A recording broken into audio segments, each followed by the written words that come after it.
Os casos de crimes reais, mais assustadores, resolvidos ou não, deixam os investigadores incapazes de descobrir o verdadeiro motivo do criminoso, apesar de todo o seu esforço.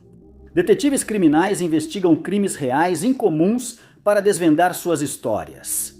Não apenas para ter um senso de encerramento, mas também para entender melhor por que esses atos criminosos são cometidos e para evitar que aconteçam novamente. Alguns crimes são solucionados das maneiras mais improváveis, quando os investigadores encontram uma pista que revela quem é o autor e ele pode ser levado à justiça. Houve casos em que criminosos foram capturados graças a pelos de animais encontrados em suas roupas ou a um pedaço de chiclete deixado na cena do crime. Alguns foram identificados apenas por uma fibra em suas roupas. Em 1988, a vida de Anna Kane, de 26 anos, foi tirada perto de Reading, Pensilvânia. E depois de 34 anos, o culpado finalmente foi identificado, graças ao fato de que ele lambeu um envelope antes de enviá-lo. A família de Anna a descreve como extrovertida, corajosa, carinhosa e genuína, e destaca que ela não tinha medo de dizer o que pensava. Na época em que o crime foi cometido, Anna ganhava a vida como trabalhadora de rua e tinha uma filha de 9 anos chamada Reis e 2 filhos. Em 23 de outubro daquele ano, a vida de Anna terminou tragicamente. E ela seria encontrada morta em uma área arborizada isolada no município de Perry, especificamente perto da trilha Antalane. Quando os investigadores foram chamados ao local, eles descobriram que a vida de Anna havia sido tirada com um pedaço de barbante de feno, que ainda estava em volta do seu pescoço quando ela foi encontrada. Não havia muitas pistas na cena do crime, além de algum DNA que foi coletado das roupas que ela estava usando. As amostras foram enviadas para análise, mas isso também não trouxe novas pistas. A única conclusão possível do DNA era que pertencia a um homem não identificado. Os investigadores pediram que quem tivesse visto algo naquela noite se apresentasse, mas ninguém o fez. E parecia que o caso de Anna ficaria sem solução pelos 16 meses seguintes. Nenhum progresso foi feito no caso, e os investigadores começaram a temer que o assassino de Anna escaparia impune. Até então, só se sabia que o agressor de Anna era um homem e que sua vida parece ter sido tirada em outro local. Antes de ser levada à floresta e deixada lá, o chão já estava molhado pelas tempestades da noite anterior. Porém, quando Anna foi achada, suas roupas estavam totalmente secas. Para os investigadores, isso indicava que o assassino de Anna agiu nas 12 horas anteriores ao achado do corpo. Mas nem mesmo essa pista os aproximou de determinar a identidade de seu agressor. A notícia da descoberta de Anna virou manchete no jornal Reading Eagle, com a história sendo destaque na primeira página. O artigo também pedia que qualquer pessoa com informações se apresentasse, mas, novamente, isso não levou a lugar nenhum. Mas, 1 ano e 3 meses após o crime ter sido cometido, o caso tomou um rumo estranho, quando o mesmo jornal recebeu uma carta anônima, assinada por um suposto cidadão preocupado. O conteúdo da carta nunca foi divulgado, mas investigadores disseram que ela trazia detalhes do ataque a Anna que não eram públicos. Isso só poderia significar que a carta havia sido escrita e enviada pelo agressor de Anna. Ela descreveu onde o corpo de Anna foi deixado, como as roupas estavam e outros detalhes não divulgados. Como ele precisou lamber o envelope para selá-lo, os investigadores sabiam que seu DNA estaria ali. A amostra foi coletada e enviada para análise. Quando os resultados chegaram, confirmou-se que o DNA no envelope era idêntico ao das roupas de Anna. Mas isso ainda não identificou quem era o assassino, já que não havia correspondência no banco de dados de DNA.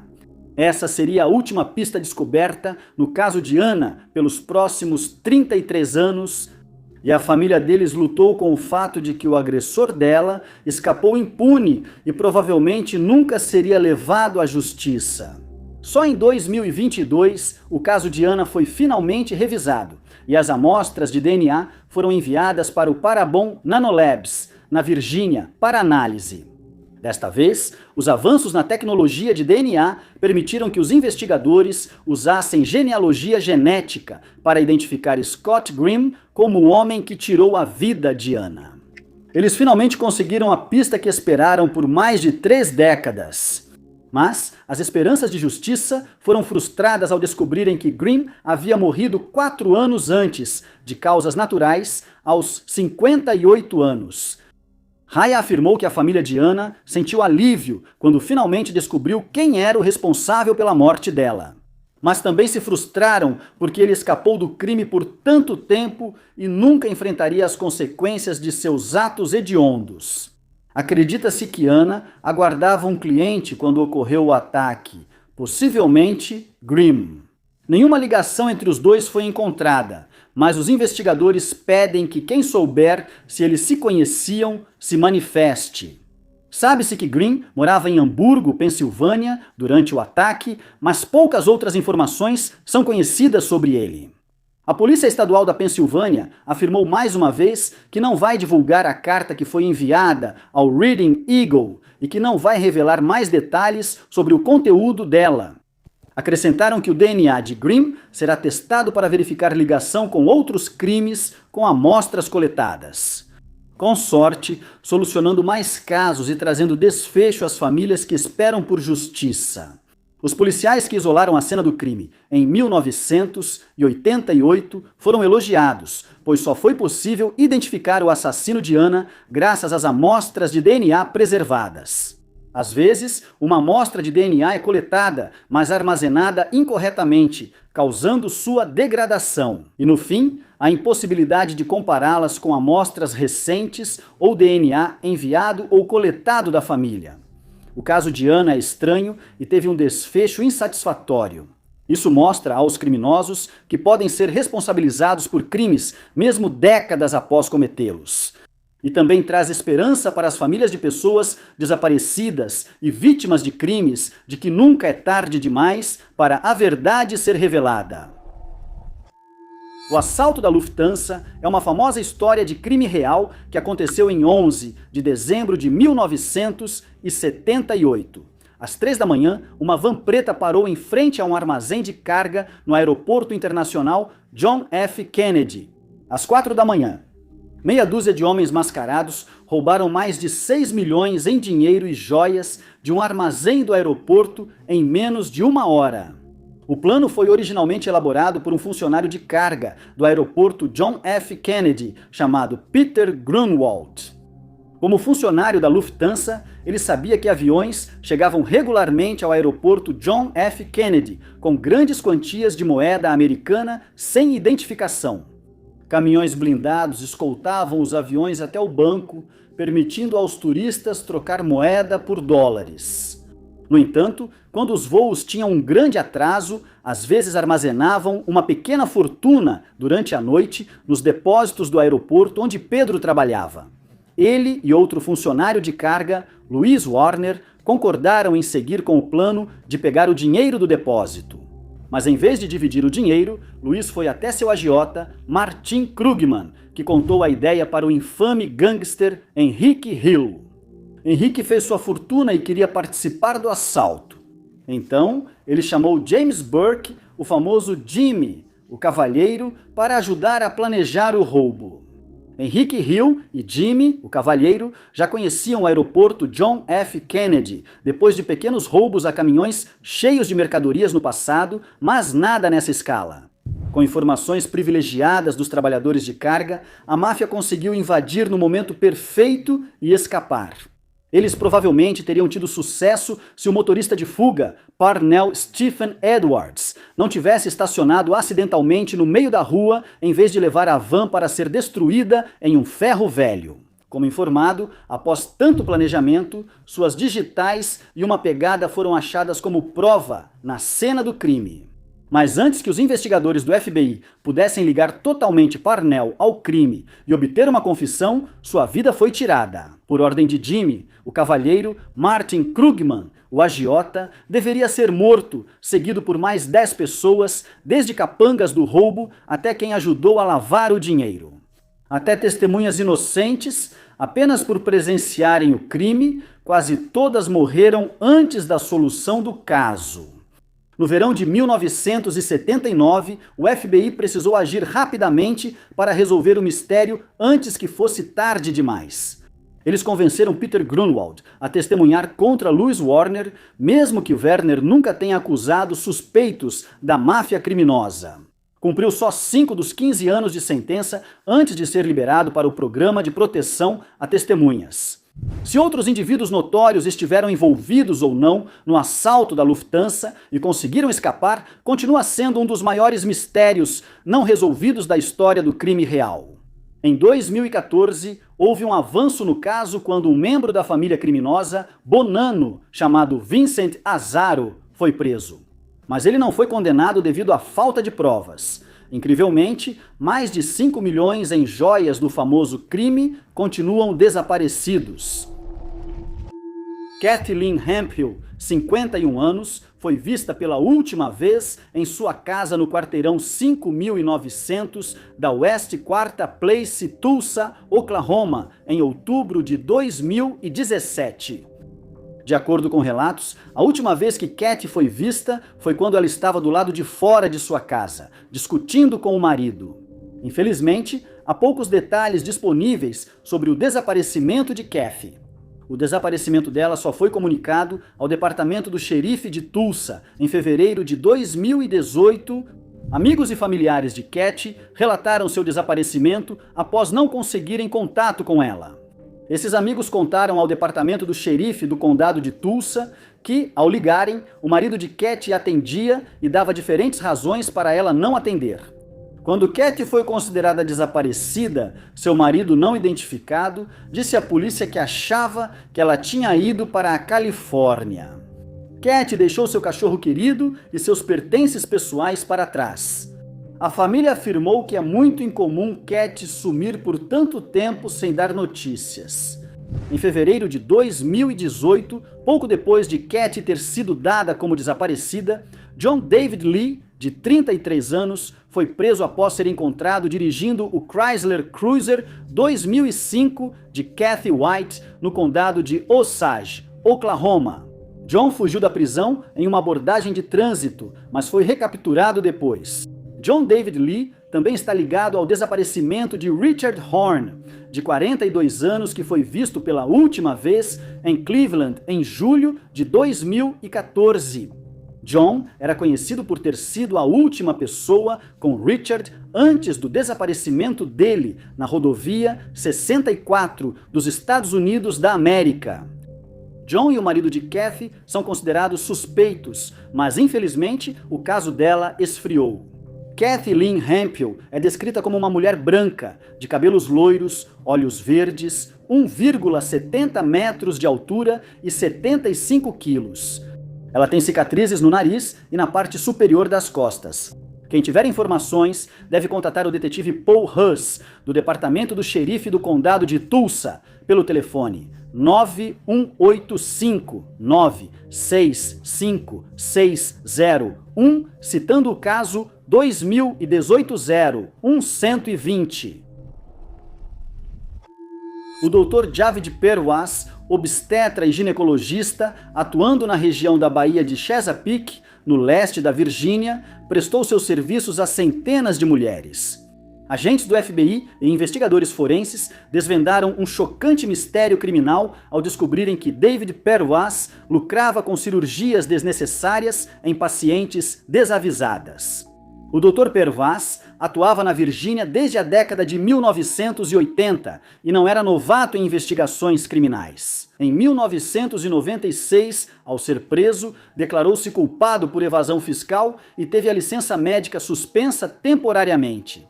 Antes disso, em 1982, ele perdeu privilégios hospitalares em um local em Portsmouth, Virgínia, devido a julgamento clínico inadequado e cirurgias desnecessárias. Tragicamente, essa suspensão anterior se mostraria profética em relação aos verdadeiros crimes cometidos pelo doutor mais tarde. O Dr. Perwas dizia a pacientes desavisados que eles precisavam passar por grandes cirurgias para tratar células tumorais de rápida disseminação que eles, na verdade, não tinham. Em alguns casos, os pacientes não sabiam qual cirurgia fariam. E houve uma história de terror especialmente estranha, mas real.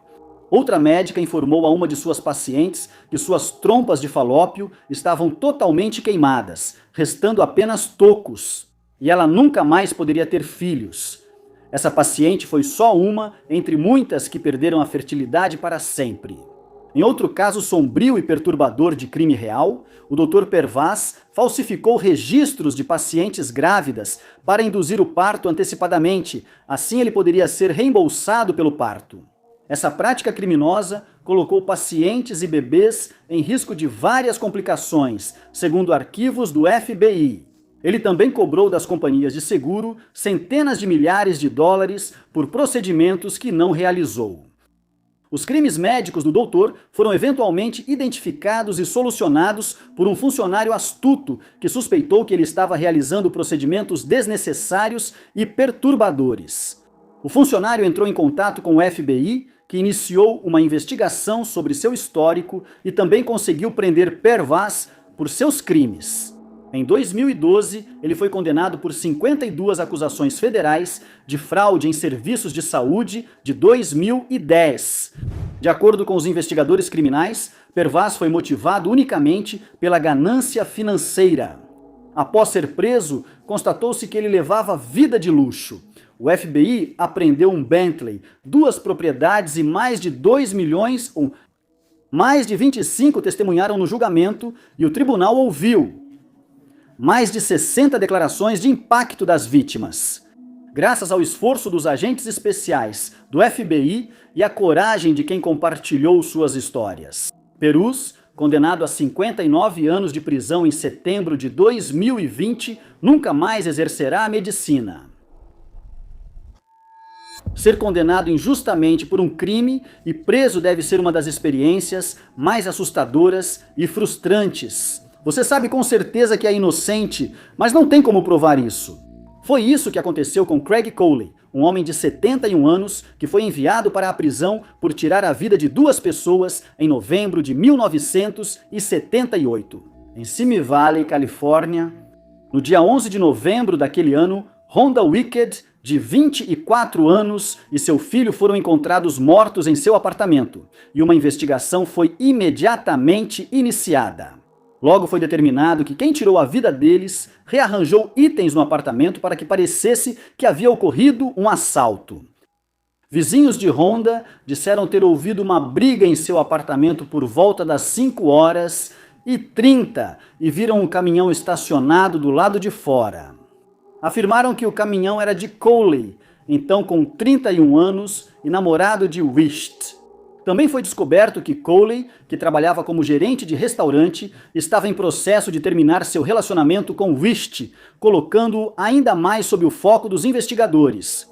Durante o interrogatório, Coley afirmou que passou a manhã com amigos e que levou um deles para casa, deixando-o às 4h45 da manhã. Ele disse que depois foi para casa. Quando revistaram sua casa, investigadores acharam uma toalha com material biológico e presumiram que foi usada no ataque a Wisht. Ele foi preso, acusado pelo crime, e os promotores afirmaram que iriam buscar a pena de morte. O caso dependia principalmente da ausência de sinais de arrombamento na casa de Wick. Também foi observado que Coley tinha vários hematomas no corpo, presumindo-se que foram causados na luta com Wisht. Coley testemunhou em seu próprio julgamento e afirmou que era inocente com o apoio do depoimento de seus amigos, que confirmaram que ele realmente estava passando tempo com eles. Durante o período em que o ataque foi realizado, o júri não conseguiu chegar a um veredicto e um julgamento nulo foi declarado. Um novo julgamento foi logo marcado e Coley foi condenado. Ele foi condenado à prisão perpétua, sem chance de liberdade condicional, por 38 anos e 10 meses. Coley foi encarcerado, mas continuou a afirmar sua inocência. Só em 2013, o detetive Michael Bender decidiu reexaminar o caso. Ele logo achou provas de que um dos investigadores originais destruiu evidências que poderiam provar a inocência de Coley. Algumas das evidências que foram coletadas após o crime, antes consideradas destruídas, foram encontradas guardadas em um depósito.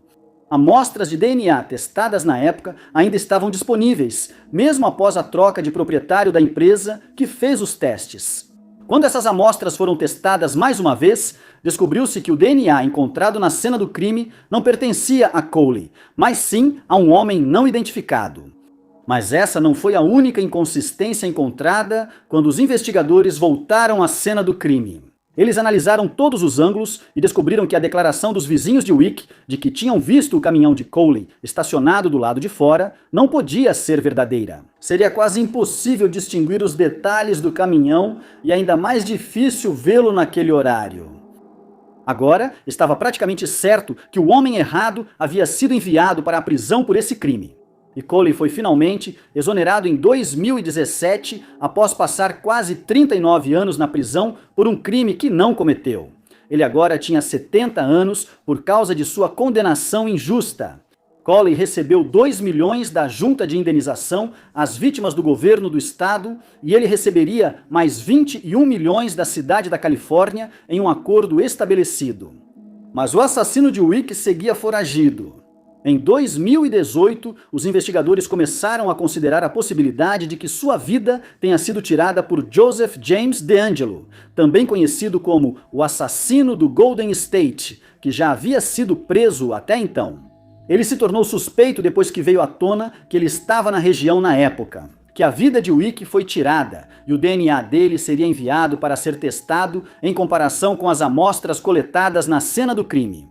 Na época, a família Wicks não acreditava que DeAngelo fosse o responsável, já que não havia sinais de arrombamento na cena. E as suspeitas deles foram confirmadas quando os resultados da comparação de DNA concluíram que não pertenciam a DeAngelo.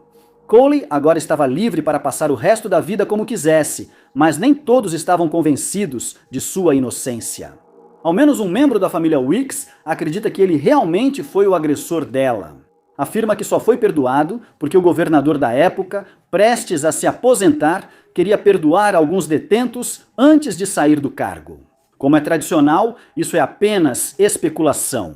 Porém, as evidências parecem indicar claramente que ele foi condenado injustamente por um crime que até hoje permanece sem solução. Um crime realmente perturbador de 2015 rapidamente se tornou um caso arquivado. Após a descoberta inicial do corpo de Robert Hollis, poucas outras pistas foram encontradas. Robert era um homem de 75 anos, legalmente cego, que morava em um conjunto de apartamentos em Inglewood, Los Angeles. Apesar de sua deficiência, ele era um membro ativo e muito querido da comunidade. Cantava em corais de igreja e ganhou o apelido de Sr. Bojangles. Ele não tinha inimigos conhecidos, mas no dia 18 de junho de 2015, um amigo percebeu que algo estava errado. O amigo deveria levar Roberto ao supermercado, mas Roberto não chegou no horário combinado. O filho de Roberto foi enviado ao apartamento para garantir que seu pai estava bem. Mas, em vez disso, ele se deparou com uma cena de crime horrível. Roberto havia sido atacado e já não estava mais vivo. Sua cabeça estava desaparecida e não foi encontrada no apartamento. A causa da morte de Roberto não foi divulgada e não está claro se ele tinha outros ferimentos. Ele ainda estava usando suas joias habituais e nada foi roubado de sua casa. Existem muitas perguntas sem resposta nesse mistério estranho, mas real, que continua sem solução. A maior delas é quem? De acordo com a família, Roberto era muito cauteloso e não abria a porta para ninguém que ele não conhecesse. Apesar do envolvimento de Roberto na comunidade, é possível que algumas pessoas que ele conhecia não fossem tão boas. A região podia ser bem perigosa, e já foi sugerido que Roberto pode ter encontrado alguém com problemas de saúde mental enquanto fazia trabalho comunitário. Outra grande questão sem resposta é por que a cabeça de Roberto jamais foi encontrada. No início da investigação, havia temores de que ela pudesse ter sido usada em um ritual satânico. Nenhuma evidência disso foi encontrada, mas também não foi encontrada nenhuma evidência para qualquer outra explicação. Após a investigação inicial, não houve atualizações no caso. Não há informações sobre se algum DNA foi encontrado na cena do crime ou se havia outras pistas que pudessem apontar para o criminoso responsável. Quem tiver informações sobre o caso deve contatar a polícia de Inglewood pelo 310-4135-246. Na investigação criminal sobre o desaparecimento de Sarita Lynn Annis, a mãe de 3 filhos de 24 anos foi vista pela última vez em 12 de julho de 2020. Ela enfrentava falta de moradia e esquizofrenia há algum tempo e estava hospedada com a família em Crestview, Flórida. Embora Sarita não visse sua própria família com frequência, ela falava ao telefone diariamente com sua mãe, às vezes várias vezes por dia. Em 12 de julho de 2020, Sarita disse à mãe: "Algo estranho está acontecendo aqui e não me sinto segura." A mãe dela não tinha certeza se sua filha estava realmente em perigo ou se estava sendo paranoica. Então, ela sugeriu que a filha ligasse de volta pela manhã e que elas resolveriam alguma coisa se ela ainda se sentisse assim. Sarita não atendeu o telefone no dia seguinte e nunca mais ligou de volta. Quando a mãe preocupada pediu ao xerife uma verificação de bem-estar, não encontraram sinal da jovem. Os delegados acharam uma mochila cinza no local onde ela estava hospedada, o que preocupou todos os envolvidos. Sarita era conhecida por ser extremamente apegada àquela mochila. Ela não ia a lugar nenhum sem ela, chegando a levá-la até para o banheiro. A família e os amigos de Sarita têm procurado por ela incansavelmente há mais de 2 anos. A mãe dela organizou grupos de busca e espalhou cartazes de pessoa desaparecida pela cidade, mas sem sucesso. Segundo comentários do departamento do xerife de Okaloosa, em uma rede social em março de 2022, amigos de Sarita afirmam que os investigadores demoraram anos para tornar a busca pública e divulgar informações online. A polícia não respondeu diretamente a essas acusações. O caso de Sarita ainda está aberto, mas continua sem solução e sem nenhuma pista criminal. Quem tiver informações deve contatar o gabinete do xerife de Okaloosa pelo 850-651-7400. Envie dicas anônimas ao Emerald Coast Crime Stoppers pelo 850863 tips ou Emerald Coast Me crimestopper.ba. Como? Investigadores de cenas de crime usam novas tecnologias em casos não resolvidos e alcançam avanços impressionantes. Muitas histórias reais ainda não aproveitaram esses avanços. Nesses casos arquivados, faltavam evidências, tecnologia ou ambos para resolver para as pessoas afetadas. É uma história de crime que é estranha, mas verdadeira. Jan Broberg foi sequestrada 2 vezes pelo mesmo homem com o conhecimento de seus pais o tempo todo.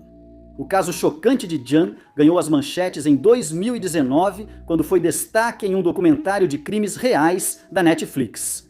Jan cresceu em uma comunidade religiosa em Pocatello, Idaho, nos anos 1970. O pai dela era ativo na Igreja dos Santos dos Últimos Dias, onde conheceu Roberto Berchtold, que pediu para ser chamado de Bea. Ele era como um pai para Jan e seus irmãos, e as famílias logo se aproximaram, participando juntas de várias atividades, como festas da igreja, jantares e festas do pijama. Uma noite, Bea disse aos pais que a levaria para andar a cavalo, mas acabou dirigindo milhares de quilômetros de motorhome até o deserto mexicano. Quando Jan acordou no motorhome, ela encontrou um gravador escondido com uma história incomum sobre como ela era, na verdade, uma princesa alienígena. A fita ordenava que ela tivesse um filho para salvar a raça humana. Quando Bea voltou para casa 5 semanas depois, ela estava com muito medo de contar a alguém as verdadeiras histórias por trás dos crimes que haviam acontecido. A rotina da família seguiu normalmente. Em 1976, o homem conseguiu levá-la novamente, e se passaram 2 semanas antes que alguém suspeitasse que algo estava errado. Jan foi levada de volta para casa e Bea internada em um hospital psiquiátrico por meses. Depois, cumpriu 1 ano de prisão por suas histórias criminais.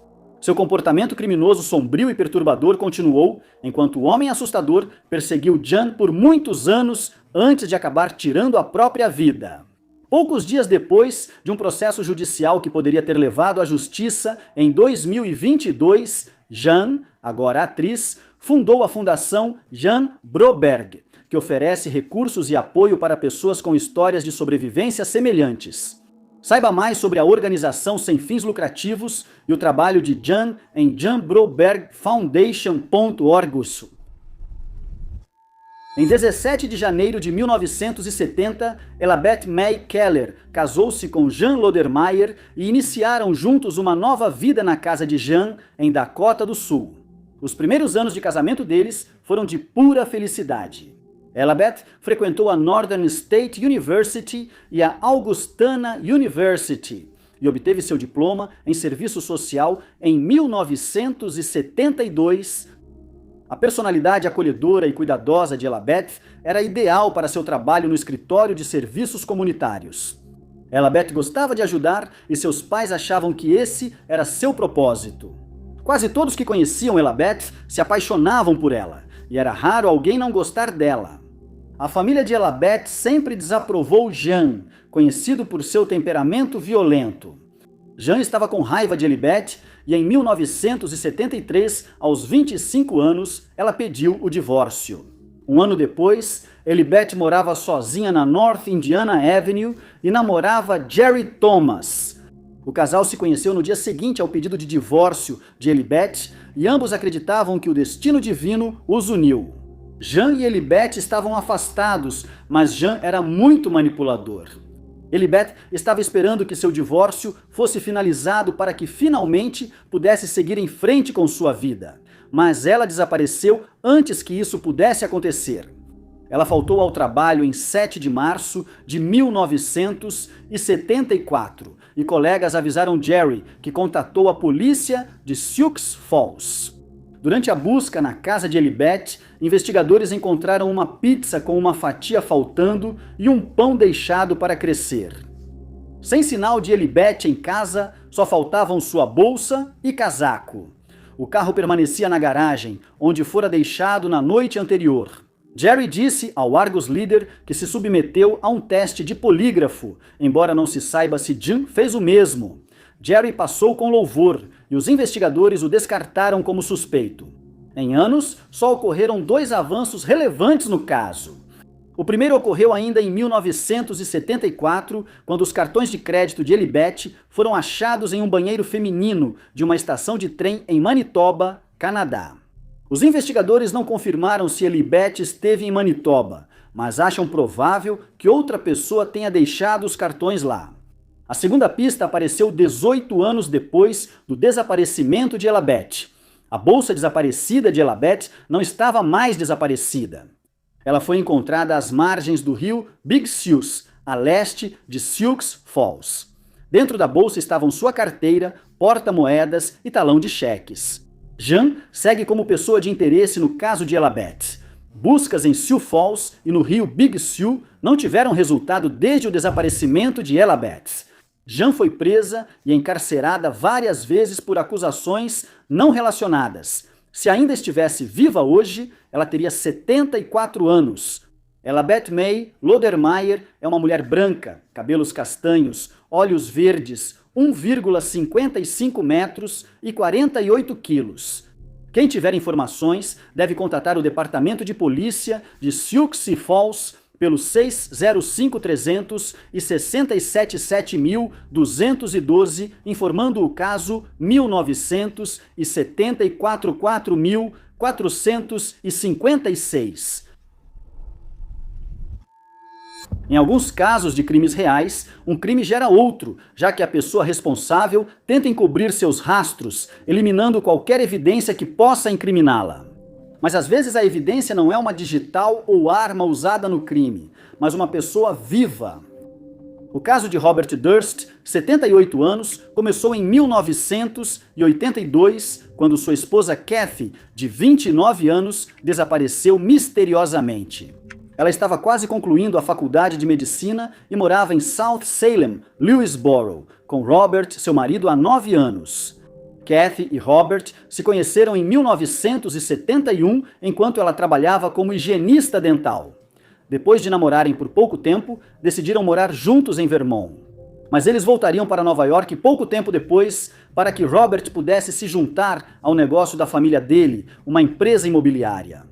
Eles se casaram naquele ano e pareciam felizes até 1980, quando Kathy contou a amigos e família que Robert passou a ser abusivo. Em certo momento, ela considerou pedir o divórcio, mas ao perceber que acabaria na miséria, decidiu não fazê-lo. Com o casamento em crise, Robert e Katie se envolveram com outras pessoas até que ela desapareceu misteriosamente.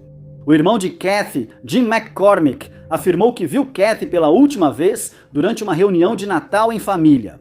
Ele contou que, em certo momento da noite, Robert quis ir embora, mas Kathy queria ficar porque se divertia.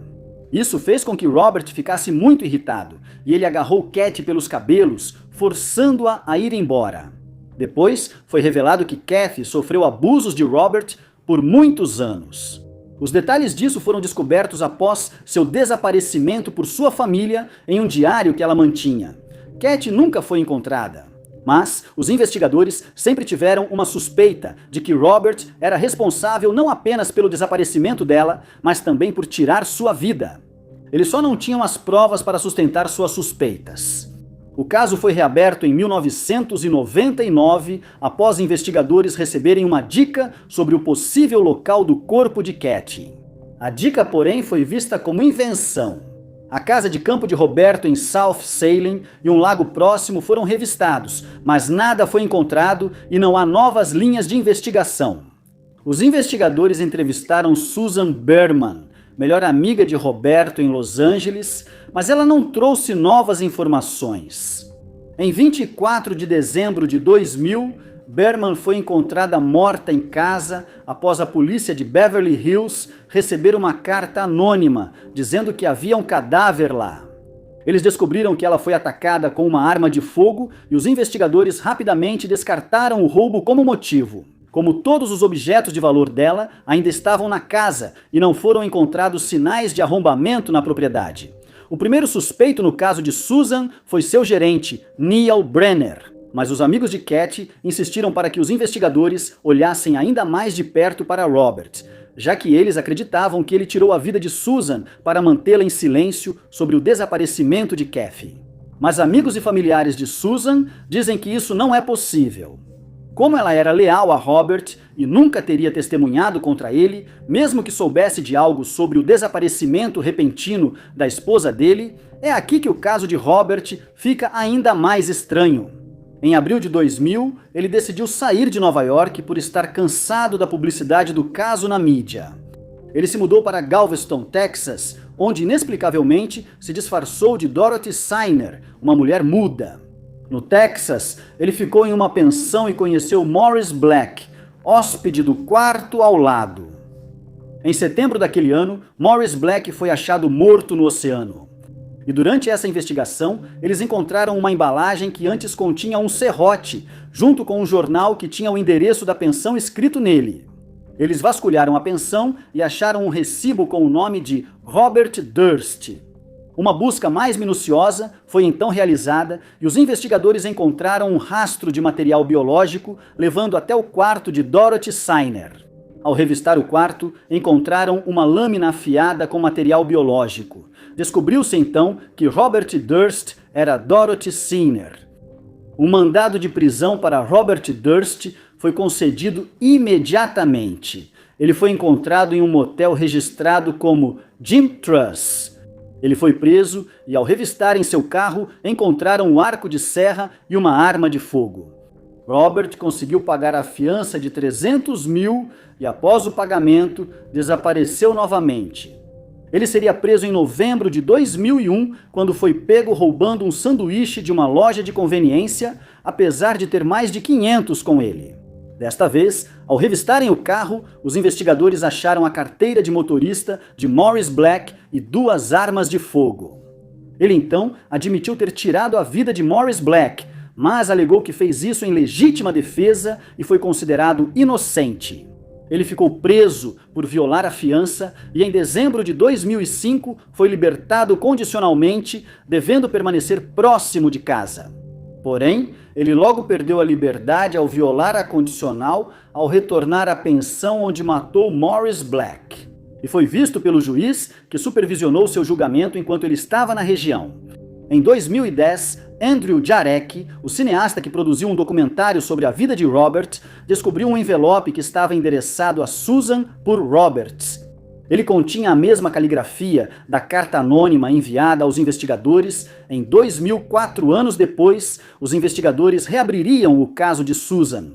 E quando a carta anônima foi comparada com o envelope com a caligrafia de Robert, eles concluíram que ele realmente havia escrito ambos. Um mandado de prisão foi emitido contra ele e mais uma vez ele decidiu fugir, desta vez para Nova Orleans. Mas ele seria localizado apenas 4 dias depois, antes que pudesse seguir para Cuba, como havia planejado. E ele foi acusado de homicídio em 1º grau de Susan Berman e se declarou inocente. Durante o julgamento, Roberto confessaria que foi o autor da carta anônima e seria considerado culpado. Ele foi condenado a passar o resto da vida na prisão, mas seus problemas não terminaram aí, pois depois foi acusado de tirar a vida de Kathy.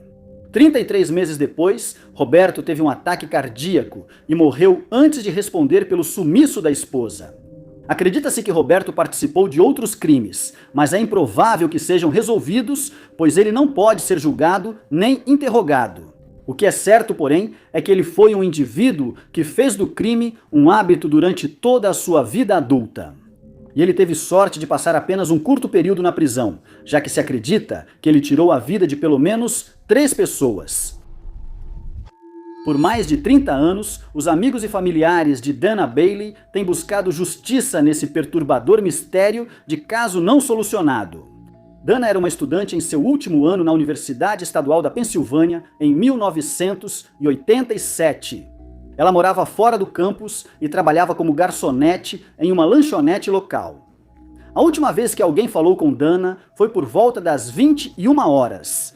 No dia 4 de março, ela havia passado o dia em Washington, Distrito de Colômbia, com seu noivo. Ao chegar em casa exausta naquela tarde, ela avisou o trabalho que não iria às 20h30.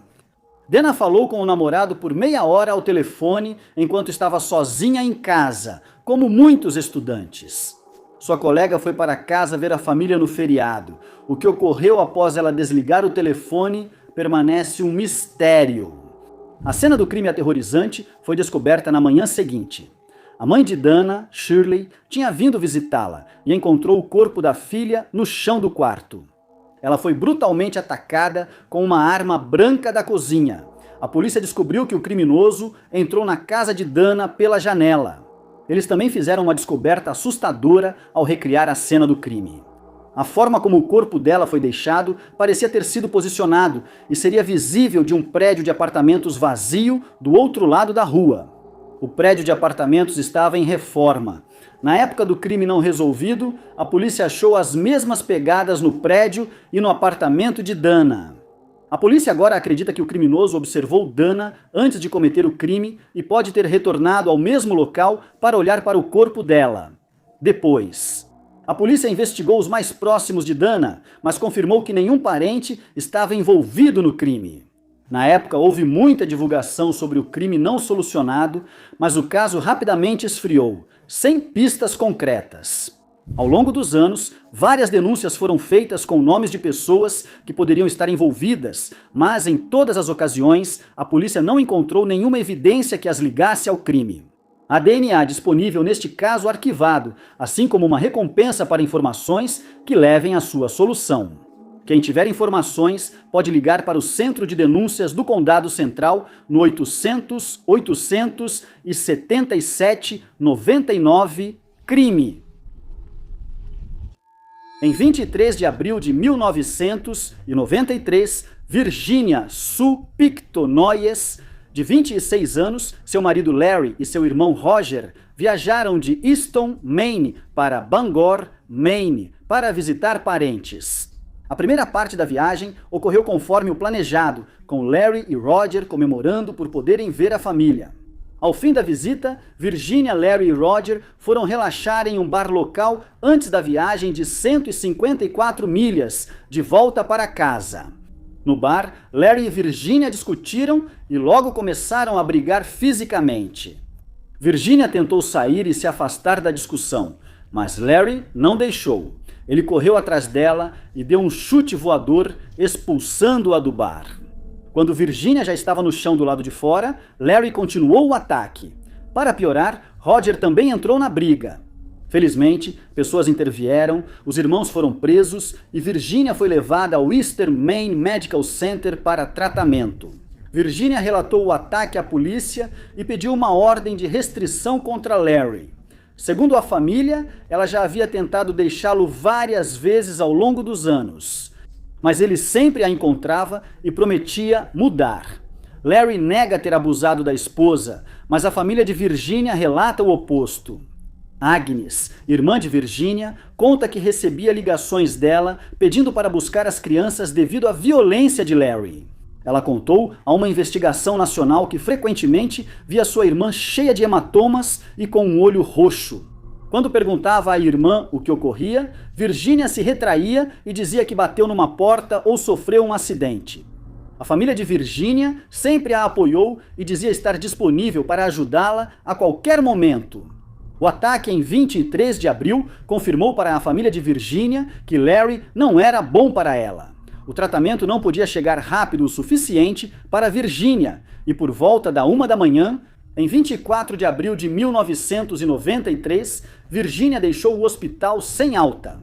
O médico, responsável pela avaliação final antes da alta, encontrou a cama de Virginia vazia. Ela avisou as enfermeiras que precisava ir para casa cuidar dos filhos. Apesar da agressão, Larry e Roger puderam visitar Virginia no hospital. Virginia fez várias ligações para familiares, pedindo uma carona ou dinheiro para voltar para casa quando ninguém pôde buscá-la. Ela teria caminhado os 248 quilômetros até sua casa em Easton. Testemunhas depois disseram ter visto Virginia em paradas de caminhão na I-90 e 5 estrada que ela teria usado de Bangor a Easton. Apesar de nunca confirmados, os avistamentos levaram a família de Virginia a organizar buscas e apelos, mas o caso esfriou. Larry e Roger já faleceram e a verdade pode ter ido embora com eles. Se ainda estivesse viva hoje, Virginia teria 55 anos.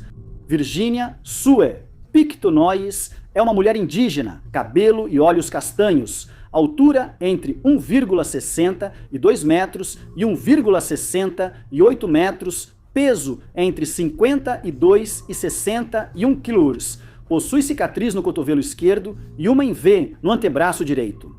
Quem tiver informações deve contatar o detetive Darren Crane, da Polícia Estadual do Maine, pelo 200-75325-400, citando o caso. Ficha de caso 9300-169. É comum que criminosos busquem desculpas para justificar seus atos quando confrontados. Como insanidade, uma falta momentânea de julgamento ou estar tão intoxicado que não fazia ideia do que estava fazendo. Essa parece ser a postura de Michael Anthony Louise, de 79 anos após ser acusado de matar seus sogros idosos. George e Catherine Peacock, em Denbigh, Vermont, em 1989, no dia 17 de setembro daquele ano. Os vizinhos de George e Catherine ficaram preocupados após dias sem vê-los e foram até a casa deles para checar se estava tudo bem.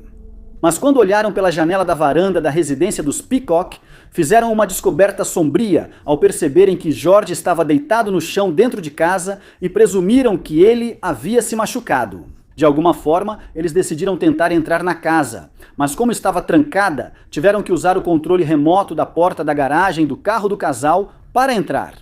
A partir daí, entraram na casa. Infelizmente, descobriram que George e Catherine não estavam apenas feridos, mas mortos. Eles imediatamente avisaram a polícia, que ao revistar a casa, encontrou uma cena de crime perturbadora com pouquíssimas pistas. Eles encontraram Catherine deitada em um dos quartos da casa, enquanto George foi localizado ao pé de uma escada. Suas vidas haviam sido tiradas com uma lâmina de 2 gumes e, junto com a cena perturbadora, encontraram um jornal datado de 13 de setembro. Quando conversaram com os vizinhos, eles relataram que tinham visto George 4 dias antes, no dia 13, enquanto ele estava ocupado cortando a grama do jardim. Os investigadores presumiram que esse foi o dia da morte deles e iniciaram a busca pelo agressor do casal. Também foi observado que quem tirou a vida deles não forçou a entrada. E rapidamente foi decidido que aquilo não era um roubo, já que a casa parecia estar em ordem e nada parecia ter sido levado. Desde então, é comum, quando não há sinais de arrombamento na cena do crime, que as vítimas conheciam o culpado. Os investigadores começaram a procurar suspeitos entre as pessoas que eram bem conhecidas dos Pavões. O material biológico encontrado na casa foi coletado e colocado como evidência no laboratório forense de Vermont, que fica em Waterbury. 12 dias depois que o casal foi encontrado, os investigadores identificaram Michael Lewis, o genro do casal, como o principal suspeito. Mas eles só tinham teorias para seguir e nenhuma evidência física que o ligasse ao ataque. No dia 29 de setembro, Louise foi levado para interrogatório, durante o qual ele declarou que, nos dias que antecederam o ataque, ele estava considerando dirigir seu Chevrolet Celebrity 1986 bege, sedã de 4 portas, até a casa dos Peacock. De sua casa em Liverpool, Nova York, saiu para buscar tábuas de madeira para um projeto. Ao ser questionado se poderia ter desmaiado e dirigido até a casa do casal para cometer os assassinatos, Luiz disse que não descartou essa possibilidade. Por mais improvável que pareça, Luiz então admitiu que no dia 13 deixou sua esposa Penélope no trabalho e depois disso decidiu fazer a viagem para Vermont, afinal de contas. Mas ele acrescentou que quando chegou a Saratoga, mudou de ideia e voltou, parando para descansar em várias ocasiões enquanto retornava para Liverpool.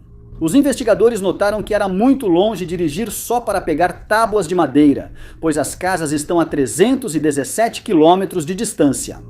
Eles também duvidaram que ele conseguisse colocar as tábuas de madeira no carro. O álibi de Luiz ficou frágil quando investigaram mais a fundo onde ele esteve naquele dia. Os investigadores descobriram que, se ele não tivesse dado a volta como afirmou e realmente tivesse dirigido até a casa dos sogros, ele teria chegado lá. Por volta da hora em que o ataque foi realizado, eles também encontraram uma única gota de material biológico no carro de Luiz, e ela foi incluída como prova quando os resultados das autópsias de Jorge e Catarina foram divulgados. Isso reforçou as suspeitas dos investigadores de que suas vidas acabaram no dia 13. E como Luiz admitiu que estava indo para lá naquele dia, sua culpa começou a parecer praticamente decidida. O restante da família também foi interrogado, incluindo Penélope, que ouviu um dos policiais dizendo que eles estavam reunindo pedágios, querendo dizer ligações telefônicas de longa distância. Mas ela entendeu errado e achou que ele falava dos pedágios rodoviários de Nova York.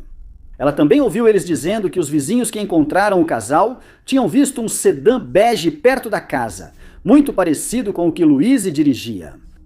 Louise teria entrado em pânico ao pensar que seu carro poderia ser rastreado pelos registros de pedágio da rodovia. Ele dirigiu seu sedã bege até Vermont e decidiu fugir.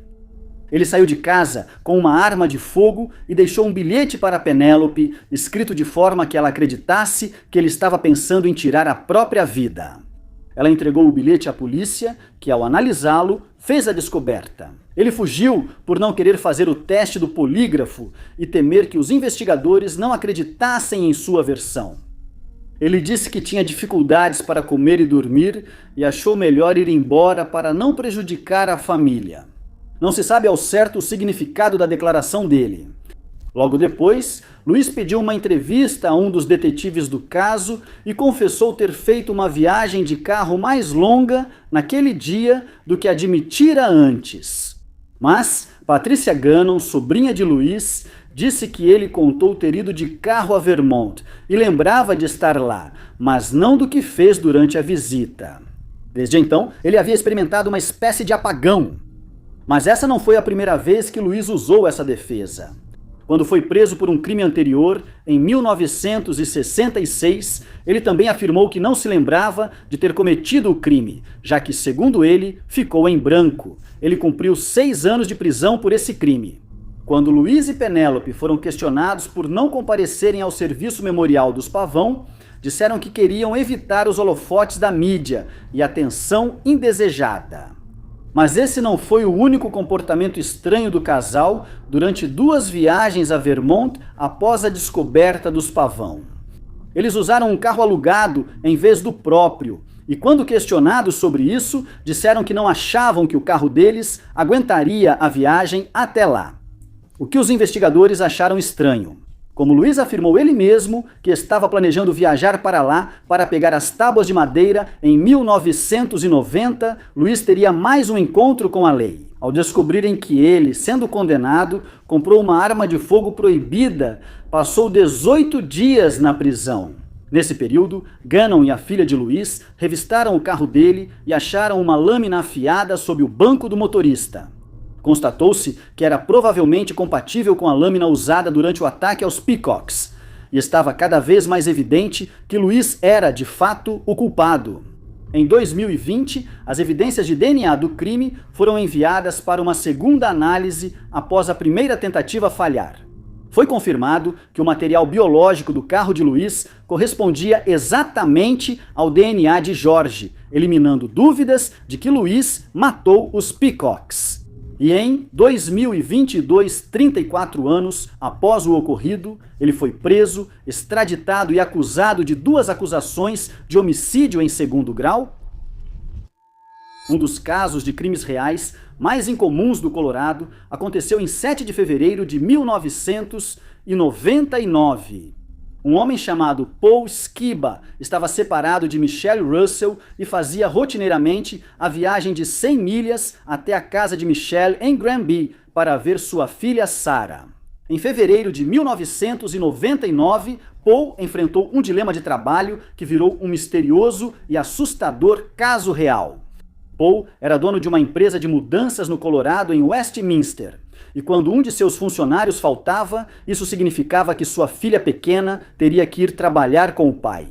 Lorenzo Shivers trabalhava para Paul há apenas alguns meses, mas já estava se entrosando com a pequena equipe de 5 homens na manhã de domingo, 7 de fevereiro. O turno reduzido tinha só Lorenzo, Paul e sua filha Sarah, indo para um serviço de mudança às 10h30. Por volta das 13h, eles almoçaram e às 18h15 foram para outro serviço. Após um longo dia de trabalho, o trio retornou com o Chevrolet 1978 da empresa ao pátio às 18h22. Sarah fez uma ligação para uma pessoa não identificada. Depois dessa ligação, ela e os 2 homens que estavam com ela nunca mais foram vistos. Na manhã da segunda-feira seguinte, a mãe de Sarah ligou para a polícia de Granby, a 160 quilômetros, informando que Paulo não voltara com a filha. Ela havia contado recentemente a Paulo que estava pensando em se mudar para o outro lado do país e estava preocupada que ele tivesse reagido de forma drástica. A polícia de Granby emitiu um mandado de prisão para Paulo sob suspeita de sequestro parental. Enquanto isso, Gerry, funcionário de Paulo, chegou ao trabalho e encontrou o estacionamento trancado, sem sinal de Paulo e Gerry. Gerry esperou no estacionamento por um tempo, mas nem Paulo nem Lourenço apareceram para trabalhar.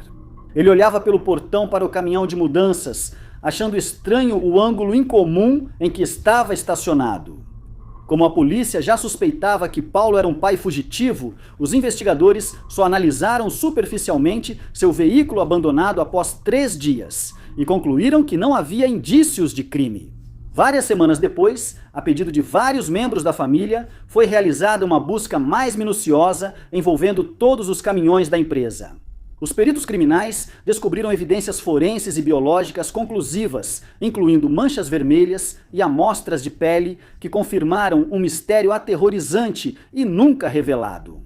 Jerry, Paulo e Sarah tiveram suas vidas interrompidas inesperadamente na noite de 7 de fevereiro e depois seus corpos foram transportados em um dos caminhões. Após mais de 20 anos, o mistério segue sem solução e ainda é investigado. Os corpos de Paulo, Sarah e Lourenço nunca foram achados e nenhum criminoso foi capturado para fornecer mais provas desse caso real assustador. Quem tiver informações sobre esse desaparecimento deve contatar o Departamento de Polícia de Westminster pelo 303-4300 342-400 e mencionar o caso 99-02080. Uma recompensa de até 4.000 está sendo oferecida por informações úteis. Em uma história incomum de crime real envolvendo falsa identidade, Jody Russell Trapp foi preso e condenado com base em acusações de fraude eletrônica, lavagem de dinheiro e evasão fiscal de uma década atrás. O mistério resolvido virou manchete após o homem de 58 anos fugir da prisão. Quando seus crimes foram descobertos, ele ficou foragido como criminoso por quase 9 anos. De julho de 2009 até dezembro de 2011, Jody trabalhou como contador para uma empresa de máquinas com sede em Indianápolis. Ele passou a ser investigado em 2011, quando foi sinalizado por atividade suspeita em sua conta pessoal. Registros financeiros indicaram que Jody foi responsável pelo roubo de mais de 22 milhões de seu empregador nos últimos 2 anos. Os detetives concluíram que Jody desviou cheques de fornecedores da empresa para sua própria conta bancária. Ele então preparava faturas fictícias ou duplicadas para cobrir aquelas que já haviam sido pagas, assim encobrindo seus rastros criminosos. Quando Jody foi detido e acusado em 2012, os investigadores permitiram que ele ficasse em liberdade provisória em casa antes do julgamento. Pouco antes de ser sentenciado, em 2013, ele desapareceu, não deixando pistas para os investigadores sobre seu paradeiro. O sumiço de Jody virou caso arquivado rapidamente e por anos ninguém o encontrou. Em 2016, agentes especiais do FBI assumiram o caso, mas continuaram sem sucesso. Em 2021, oficiais dos Estados Unidos Marshals acharam Jody em Orem, Utah, usando nome falso e trabalhando como eletricista. Abram Hochstelter ficou famoso localmente depois de inventar um aplicativo gratuito de caça ao tesouro chamado Treasure Finders. Ele era conhecido como o mascote do app, Almirante Abram, o pirata. A cobertura incomum de Jody não enganou os agentes especiais. Em outubro de 2021, ele foi extraditado para Indiana por acusações de fraude pendentes desde 2012 e se declarou culpado em julho de 2022. Ele foi condenado criminalmente a 90 meses de prisão e a mais de 25 milhões em restituição às vítimas em seu antigo empregador. O naufrágio do Edmund Fitzgerald em 1975, no Lago Superior, é um evento bem conhecido graças a uma música escrita e interpretada por Gordon Lightfoot. Mas o caso real do naufrágio continua sendo um mistério inexplicado. Quando o Edmund Fitzgerald foi lançado em 1958, ele media 729 pés de comprimento e era o maior navio transportador de minério de ferro dos Grandes Lagos, ganhando apelidos como Mighty Fitz e Big Fitz. Em 10 de novembro de 1975, o navio estava viajando para leste, saindo de Two Harbors, Minnesota, em direção aos Grandes Lagos inferiores. As condições tempestuosas no Lago Superior incluíam ventos com força de furacão de até 75 nós, conforme relatado por um navio próximo, o Arthur M. Anderson. Embora tanto o Edmund Fitzgerald quanto o Arthur M. Anderson tenham partido aproximadamente ao mesmo tempo, o Big Fitz rapidamente avançou cerca de 10 a 15 milhas à frente. Cientes da tempestade, os capitães dos 2 navios decidiram seguir rota mais ao norte pelo lago. Esse era o procedimento usual para mau tempo, pois permitia alguma proteção contra as condições da tempestade devido às terras altas canadenses. Como normalmente se conta, as ondas chegavam a atingir entre 12 e 16 pés de altura. E o capitão do Fitzgerald transmitiu pelo rádio para o Anderson por volta das 15h30 para informar que o navio estava adernando para o lado e que ele havia perdido o radar. Ele pediu ao Anderson para ficar por perto e ajudar com as rotas, até que ambos alcançaram a segurança em Whitefish Point, que tinha um rádio-farol que os guiaria. A comunicação entre os 2 navios continuou normalmente por várias horas. Após a ligação, a guarda costeira informou que o rádio-farol em Whitefish Point estava fora de serviço e que precisariam colaborar. Por volta das 19h10, o capitão do Anderson perguntou como o Fitzgerald estava e o capitão respondeu: "Estamos nos aguentando." Acredita-se que sem qualquer aviso prévio. Poucos minutos depois, o poderoso Fitz afundou no lago a 530 pés de profundidade, levando consigo as vidas dos 29 marinheiros do navio. O navio não enviou nenhum sinal de socorro, nem fez qualquer outra indicação de pedido de ajuda. Os dois navios estavam a menos de 10 milhas quando um deles sumiu de repente. 4 dias após o naufrágio, o navio foi achado em 2 pedaços. Quase 50 anos depois, apesar da localização conhecida, as causas do acidente ainda são desconhecidas para os investigadores. Fontes confiáveis apresentaram várias teorias, incluindo a Guarda Costeira dos Estados Unidos da América, o Conselho Nacional de Segurança no Transporte, a Associação dos Transportadores dos Grandes Lagos e capitães de navio que navegavam nos Grandes Lagos, como o capitão do Anderson, que acompanhava o Edmund Fitzgerald naquela noite. O relatório da Guarda Costeira, publicado em 1977, sugere que houve inundação do porão de carga devido ao fechamento ineficaz das escotilhas pela tripulação. O Conselho Nacional de Segurança no Transporte atribuiu a causa a uma falha mecânica na escotilha, mas a Associação dos Transportadores dos Grandes Lagos, cuja teoria é mais aceita entre marinheiros, defende que o Fitzgerald encalhou em um banco de areia a noroeste da ilha Caribou. Danificando o casco do navio, expedições de mergulho ao local revelaram que o navio provavelmente afundou de proa primeiro na água, mas o que exatamente causou esse evento ainda não está claro. O estranho caso não resolvido de Dennis Palmer oficialmente continua sem solução, apesar de uma testemunha ter identificado o suspeito. A família de Dennis passou os últimos 30 anos lutando por justiça. Dennis foi visto com vida pela última vez em 3 de agosto de 1987. Ele morava com a namorada Pam em Jackson, Califórnia. Naquela manhã, Pam se arrumava para o trabalho enquanto Dennis ainda estava na cama. Ele disse que estava pensando em visitar seus pais no condado de Alpine. Sua mãe havia quebrado o tornozelo recentemente. Pam saiu para o trabalho às 6h30 da manhã. Ao voltar para casa, Dennis e sua caminhonete já tinham ido embora. Pam não se preocupou muito no começo, mas quando Dennis não voltou para casa, ela ligou para os pais dele para ver se ele estava a caminho. Eles disseram que Dennis não tinha chegado. A busca por Dennis começou com uma varredura pelas estradas entre a casa dele e a dos pais. A família dele também pediu que a polícia se envolvesse nesse caso não resolvido, mas achou a resposta insatisfatória. O corpo de Dennis foi encontrado em 20 de agosto. Ele foi enrolado em uma lona e jogado em um poço de mina próximo à sua propriedade. A autópsia revelou que Dennis levou 2 tiros. Ele foi espancado e atropelado. Foram os amigos de Dennis que encontraram sua caminhonete. Ela estava sendo dirigida por um homem chamado Nick Thomas. Thomas, criminoso condenado em liberdade condicional, foi preso novamente. De acordo com seu companheiro de cela, Thomas fez uma confissão detalhada de que ele estava lá quando Dennis foi atacado. Ele afirmou que foi pego por 2 homens que estavam indo para a casa de Dennis. Um dos homens também estava com sua filha pequena.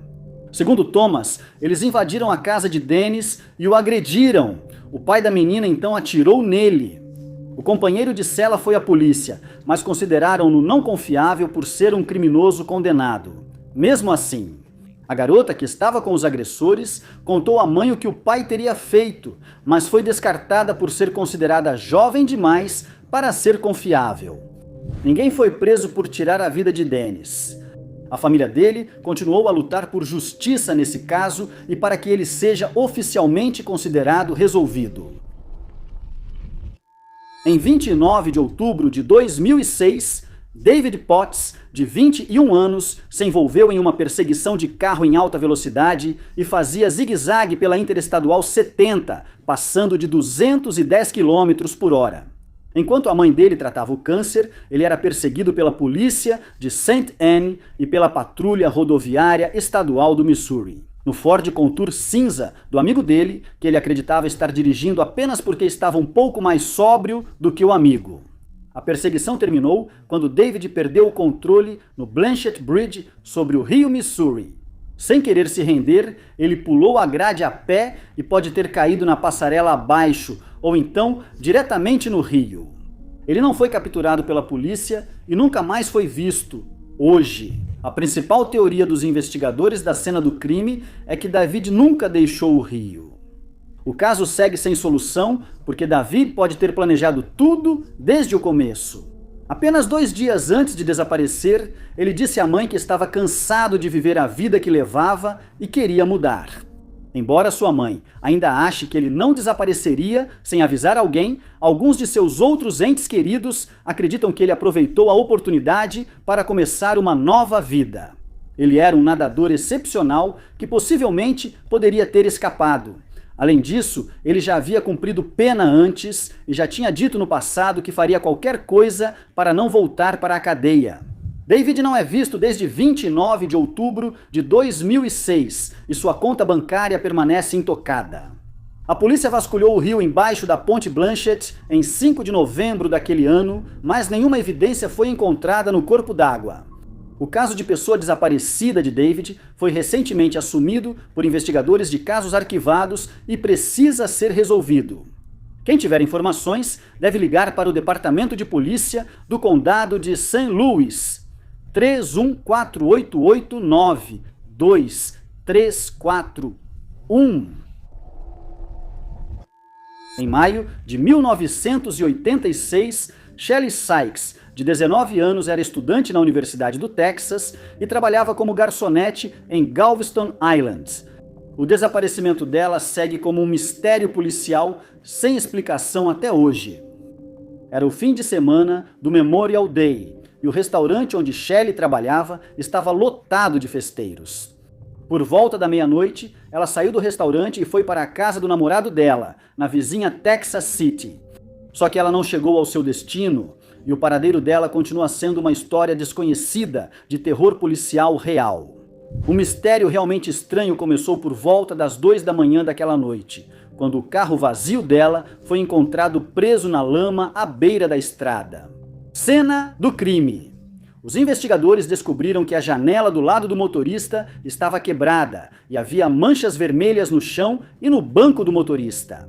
Exatamente o que aconteceu com Shelley, e quem fez isso não foi explicado aos policiais. Em maio de 1987, a família de Shelley realizou uma vigília de 1 ano para aumentar a conscientização sobre seu misterioso desaparecimento.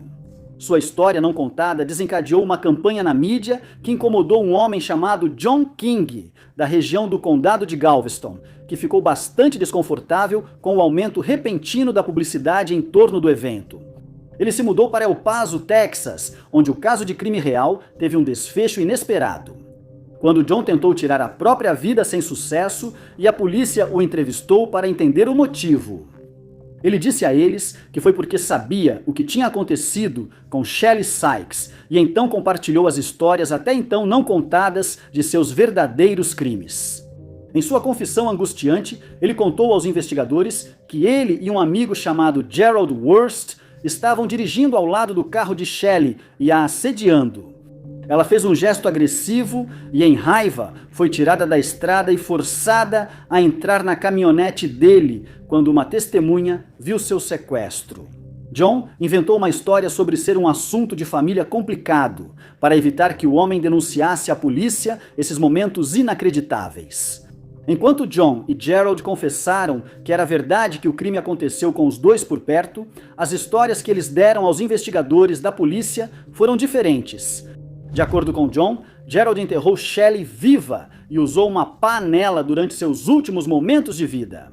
Enquanto isso, Gerald afirmou que John tirou a vida dela aleatoriamente enquanto ele era visitante na casa e estava em outro cômodo, distraído.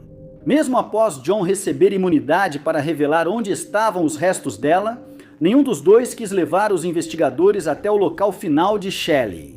Os investigadores recuperaram uma blusa branca que a família de Shelley confirmou que pertencia a ela. Eles acreditavam que o corpo dela já esteve no campo identificado por John, mas depois foi removido. Ambos os homens foram encarcerados por seu envolvimento no crime e ambos já faleceram. Exatamente o que aconteceu com Shelley em seus momentos finais continua sendo um mistério não resolvido até hoje. Todos nós já vimos entrevistas na televisão em que familiares imploram para que um ente querido volte para casa depois de desaparecer. Pedem que quem tenha informações sobre uma investigação de assassinato se manifeste, geralmente em cenas comoventes. Foi exatamente o que Jennifer Faith, 49, fez após seu marido James Faked, diretor de tecnologia da American Airlines, 49, ser morto. Do lado de fora da casa deles, enquanto estavam ocupados passeando com o cachorro em 9 de outubro de 2020. Ela disse aos investigadores que tinham comemorado o 15º aniversário de casamento no dia anterior e estava em choque. Ele foi morto por alguém desconhecido por ambos. Porém, ao verificarem os registros telefônicos de Jennifer, o caso tomou um rumo sinistro e inesperado. Descobriu-se que ela tinha um caso com Darren Rubin Lopes, de 49 anos, seu ex-namorado do ensino médio. Quando Jennifer soube que investigadores buscavam uma caminhonete com marcas distintivas após uma testemunha fotografá-la fugindo da cena do crime. Ela pediu na televisão que quem visse a caminhonete se apresentasse, pois isso ajudaria a encontrar o assassino do marido. Mas, quando seu caso com Lopes foi descoberto, a história de Jennifer começou a desmoronar e detalhes ainda mais inacreditáveis começaram a surgir. Os investigadores descobriram que Jennifer e Lopes voltaram a se conectar nas redes sociais em 2020 e pouco tempo depois começaram a ter um caso. Eles trocavam e-mails regularmente, declarando seu amor eterno um pelo outro e aparentemente fazendo planos para, em algum momento, passarem a vida juntos. Eles citaram James nos e-mails, afirmando que nada o impediria de separá-los. Após o apelo emocional de Jennifer pelo caminhão, isso também foi descoberto. Ela enviou uma mensagem para Lopes, pedindo que retirasse um adesivo do caminhão e avisando que investigadores buscavam esse adesivo na janela traseira. Lopes removeu o adesivo no dia seguinte. Após confirmada a correspondência entre ambos, foi descoberto que Jennifer havia criado uma conta de e-mail falsa, na qual ela fingia ser James, a quem ela falsamente alegou ter sido fisicamente abusivo com ela. Nos e-mails, Jennifer se passava por James e provocava Lopes, enviando a ele fotos dos hematomas em seu corpo e dizendo que não havia nada que ele pudesse fazer sobre a situação. Depois, descobriu-se que ela teve esses hematomas em 2012 em um acidente de carro no Arizona. Ela criou outro e-mail falso e fingiu ser uma amiga próxima que confirmava suas próprias alegações. Lopes respondeu a essa mensagem dizendo que tentou ajudar Jennifer em várias ocasiões, chegando até a se oferecer para tirá-la de casa para um lugar seguro. Mas disse que ela sempre recusava a oferta e ainda sugeriu que poderia tirar a vida de James. Jennifer respondeu como amiga, dizendo que talvez fosse bom seguir com o plano e que ela até estaria disposta a fornecer um álibi para ele. Em apenas um mês, Jennifer e Lopes trocaram mensagens cerca de 14.300 vezes, apenas um mês após o ataque ter sido realizado. Jennifer começou a reivindicar 629 mil em benefícios por morte da Metropolitan Life Insurance, por meio de uma apólice de James com seu empregador. Enquanto isso, ela e Lopes discutiam como usariam o dinheiro quando a apólice fosse paga, sugerindo em certo momento que se mudassem para o Tennessee, onde iriam procurar comprar uma casa juntos. Mas em janeiro de 2002, Jennifer foi chamada pelos investigadores para prestar depoimento. Ela logo contatou Lopes, dizendo que precisavam criar uma história convincente. Eles concordaram que iriam dizer que Lopes era apenas um velho amigo que estava no meio de um divórcio e que eles estavam trocando mensagens porque Jennifer estava lhe dando apoio emocional. Ao que Lopes respondeu: "Boa ideia, você está indo bem." Durante a investigação, também foi descoberto que Jennifer havia fornecido 2 cartões de crédito para Lopes, não apenas depois do ataque, mas também antes de ele ser realizado. Ela quitou os saldos, totalizando 58 mil nesses cartões, com recursos de uma página do GoFundMe, criada por um colega, chamada de Apoie Jennifer Faith, que buscava apoio financeiro depois que James havia perdido a vida. Depois, souberam que ela usou os cartões de crédito para comprar uma televisão de tela grande, passagens aéreas para Lopes e suas filhas, assim como quaisquer outras despesas que ele teve. Com todas essas evidências, Lopes foi preso em sua casa no Tennessee quando sua residência foi revistada. Os investigadores encontraram a arma de fogo que havia sido usada para tirar a vida de James e foi observado que ela ainda tinha material biológico do ataque. Após a prisão de Lopes, Jennifer alegou que transferiu 118 mil para uma conta de terceiros e enviou uma mensagem para Lopes na qual ela afirmou, aspas, eu só precisei ser cautelosa porque toda a comunicação está sendo monitorada. Ela também pediu que uma mensagem fosse repassada para ele, na qual ela afirmou, aspas, por favor, diga a ele o quanto antes que eu sempre serei dele. Ele respondeu às mensagens, dizendo para Jennifer ser forte e que sempre será seu cavaleiro. Lopes então admitiu ter tirado a vida de James. Ele fez isso porque achava que James era abusivo com Jennifer. Um fato que mais tarde foi confirmado como uma completa invenção, já que James nunca havia levantado a mão contra ela. Ele relembrou o ataque, dizendo que, no dia 20 de maio, ele saiu de sua casa no Tennessee e dirigiu até a residência de Faith, onde ficou sentado em sua caminhonete esperando o casal aparecer. Quando eles saíram com o cachorro, ele viu a oportunidade e atirou em James, tirando sua vida antes de fugir em sua caminhonete. Em fevereiro de 2021, Jennifer foi presa. Ela admitiu ter manipulado Lopes, sabendo da lesão que ele sofreu na cabeça enquanto servia no Iraque. Ela admitiu usar comércio interestadual para encomendar um assassinato por aluguel. Lopes negou envolvimento no ataque e se declarou inocente das acusações de assassinato e de posse de arma de fogo. Mas isso não adiantou nada para ele, e ele foi considerado culpado nas duas acusações. Isso resultou em Lopes sendo condenado a 62 anos de prisão e é improvável que ele volte a ver o mundo fora da cadeia. Na audiência de sentença de Jennifer, o juiz a chamou de pura maldade, citando que ela pediu ajuda ao público. Embora tenha sido ela quem orquestrou a morte do marido, Jennifer acabou sendo condenada à prisão perpétua. Jennifer Larson foi vista pela última vez saindo da casa de uma amiga em Aurora, Colorado, na manhã de 10 de agosto de 1995. Levaria 2 meses até que seu corpo fosse encontrado e 20 anos depois, o caso continua sendo um mistério não resolvido. Jennifer tinha 21 anos em 1995.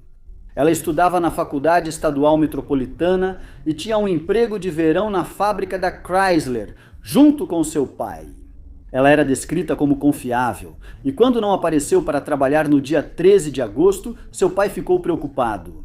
No apartamento de Jennifer, seu pai não achou nenhuma pista que explicasse o estranho e real desaparecimento dela.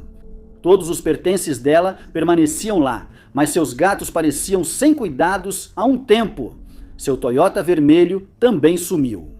A polícia descobriu que Jennifer foi vista pela última vez na casa de sua melhor amiga, que organizava uma festa com várias pessoas. Um deles era um homem descrito como o companheiro da amiga de Jennifer, segundo a própria amiga e o companheiro. Jennifer saiu da festa às 4 da manhã. Uma vizinha lembrou que foi acordada às 6 horas pelos cachorros latindo. Quando ela foi ver o que ocorria, viu Jennifer indo até o carro e entrando. O caso só ficou mais inexplicável quando o carro de Jennifer foi encontrado. Era 20 de agosto quando o carro foi localizado pelo amigo de Jennifer. Ele estava estacionado no estacionamento de um conjunto de apartamentos, a cerca de 1 quilômetro da casa de Jennifer. O carro estava lá há cerca de uma semana. Os investigadores encontraram algumas pistas estranhas, já que o carro estava destrancado com as chaves no chão dentro dele, o banco do motorista estava totalmente recuado e as meias e os sapatos de Jennifer estavam no carro. A descoberta só reforçou a certeza da família de Jennifer de que algo ruim havia ocorrido. Isso foi confirmado 6 semanas depois, quando o corpo de Jennifer foi encontrado em uma plantação de girassóis em Estrasburgo. Os restos já estavam esqueléticos quando um fazendeiro os achou na divisa de sua propriedade, sendo identificados por registros dentários.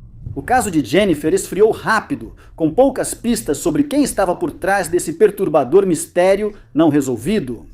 Alguns sugerem que o crime não solucionado pode ter ligação com outros similares na região. Outros apontam amigos de amigos como possíveis responsáveis. Alguém sabe o que aconteceu com Jennifer, mas até que essa pessoa se manifeste, o caso continuará sem solução.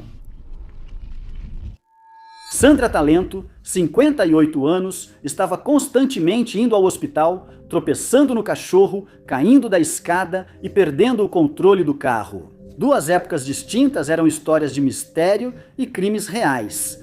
Em inúmeros casos semelhantes, os amigos de Sandra e até pessoas que mal a conheciam estavam todos indo ao hospital em circunstâncias bizarras, cada vez buscando tratamentos caros.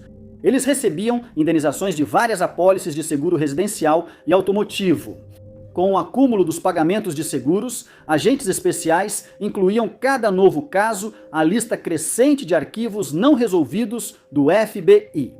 Eles suspeitavam que Sandra recebia reembolsos ilegais por cuidados médicos desnecessários e danos à propriedade.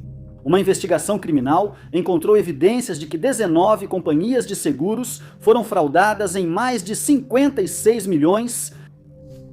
Ela e o marido viviam basicamente do seu estilo de vida ligado ao crime real.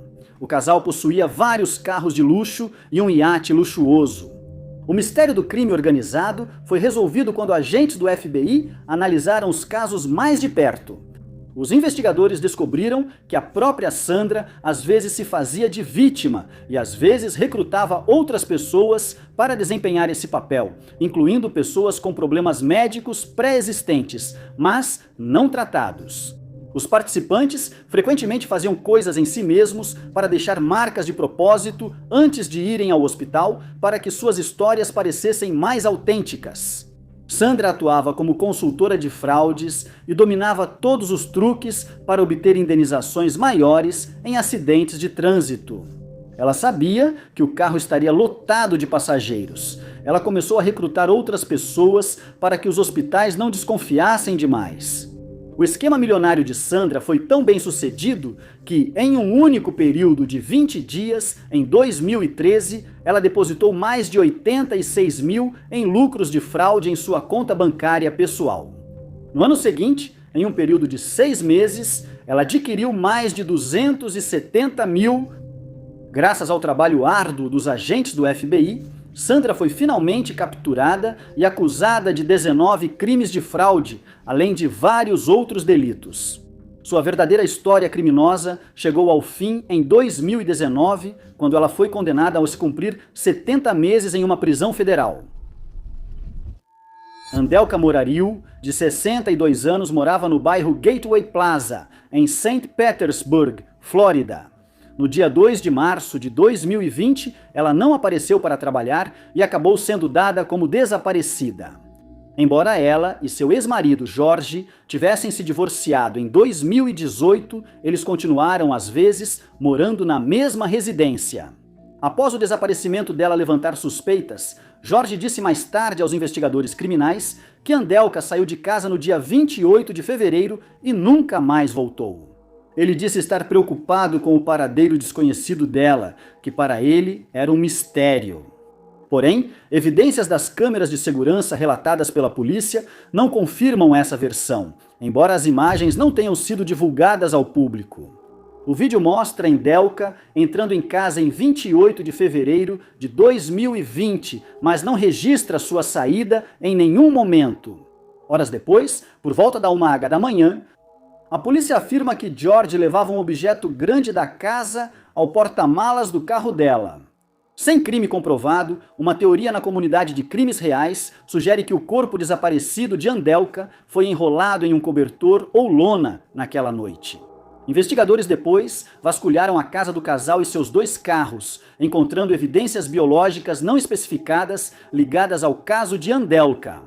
Se as forças de segurança sabem o que ocorreu com Andelka, crime ou não, estão mantendo muitos detalhes em sigilo por enquanto. Em 3 de abril de 2020, George foi preso e acusado de tirar a vida de Andelka. Em novembro de 2022, ele ainda estava preso na cadeia do Condado de Pinellas, aguardando o julgamento. A assustadora gravação dos possíveis momentos finais de Andelka, feita pelo sistema de câmeras de segurança, deve ser crucial para resolver o caso em andamento. De um jeito ou de outro. Jack Murion, de 61 anos, de Melbourne, Flórida, já havia registrado mais de 2.200 horas de voo e possuía várias certificações da Administração Federal de Aviação quando não estava voando. Jack trabalhava como zelador e passava os fins de semana como diácono na Igreja Batista Lockmar. A religião era importante para Jack, assim como a família. Jack, um dos 6 irmãos que cresceram juntos em Knoxville, Tennessee, visitava-os regularmente, mas em maio de 1991 as ligações cessaram. Em 8 de maio de 1991, Jack decolou em seu monomotor no aeroporto regional de Melbourne. Jack já tinha milhares de horas de voo e, segundo o controle de tráfego aéreo, não havia preocupações com a segurança. Jack não apresentou um plano de voo, dizendo que pretendia ficar no ar por apenas 30 minutos. O avião de Jack decolou e nunca mais foi visto. Seu desaparecimento foi percebido quando não fez contato com o controle aéreo nem retornou ao aeroporto regional de Melbourne. A esposa de Jack também se preocupou e registrou o boletim de ocorrência no departamento do xerife do condado de Brevard. Uma grande investigação começou e outros pilotos vasculharam mais de 10.000 milhas quadradas à procura de Jack. Havia esperança para os que faziam as buscas nessa tragédia. Jack só planejava ficar no ar por 30 minutos, mas o avião tinha combustível suficiente para levá-lo por cerca de 700 milhas. Esperava-se que Jack estivesse em algum lugar e fosse logo encontrado. Outra teoria é que o avião teve uma pane e caiu em direção ao solo ou ao oceano. Apesar de uma busca em larga escala, nunca foi encontrado nenhum sinal de Jack. Se estivesse vivo hoje, ele teria 93 anos. Jack Murion é descrito como um homem branco, com cabelo branco, olhos castanhos, 1,83 m de altura e 84 quilos. Ele tem cicatrizes na bochecha e sobrancelha direitas, cotovelo e pulso esquerdos. Quem tiver informações deve contatar o agente Marlon Buggs, do Departamento do Xerife de Brevard, pelo 321-633-8419, informando o caso 9.149.950. Violet Ellen Watsulik, de 83 anos, foi vista pela última vez em junho de 2000 em sua casa no quarteirão 300 da Sewanee Avenue, em Sarasota, Flórida. Violet era conhecida por ser uma mulher doce e gentil, que queria passar seus anos dourados relaxando e conhecendo o mundo. Ela vivia na Sewanee Avenue com o filho Carl. Os outros filhos moravam fora do estado. No início de 2000, Violet visitou seus amigos em Naples, Flórida, antes de embarcar em um cruzeiro pela costa dos Estados Unidos. Carl contou aos investigadores que Violet voltou do cruzeiro em 10 de junho de 2000, uma das últimas vezes que a viu. Ao voltar para casa, Violet contou a Carl sobre outro cruzeiro, agora da Flórida para a Nova Inglaterra. Assim que chegou, ela aparentemente começou a arrumar as malas para a próxima viagem e parecia incrivelmente entusiasmada. O entusiasmo dela vinha do fato de que ela iria viajar com um homem chamado David Richardson. Supostamente era o dono do barco em que Violet estava viajando, mas Carl não reconheceu o nome. Dias depois, Carl alega que sua mãe partiu para a próxima viagem, que foi a última vez que ele a viu ou teve notícias dela. A filha de Violet, que vive em outro estado, se preocupou ao não conseguir falar com a mãe. Ela telefonou várias vezes para Carl, que sempre dizia que a mãe deles estava em um cruzeiro e voltaria logo. Em julho, aumentou a preocupação com a segurança de Violet, que foi dada como desaparecida ao departamento do xerife do condado de Manatee. Realizaram buscas, mas nunca encontraram nenhum sinal de Violet. Os investigadores constataram que, após 10 de junho de 2000, não houve movimentação nos cartões ou conta bancária de Violet. Carl Watsulik foi considerado suspeito no desaparecimento de sua mãe e, segundo relatos, foi solicitado que ele fizesse um teste do polígrafo. Carl não compareceu para fazer esse teste e, desde então, tem sido pouco colaborativo. Carl não tem mais permissão para morar na casa de sua mãe. Violet Ellen Watsulik é uma mulher branca, de cabelo grisalho ou branco, olhos castanhos, 1,50 metros e 48 quilos. Violet usa óculos, toma medicação para condições não especificadas e possui um marca-passo.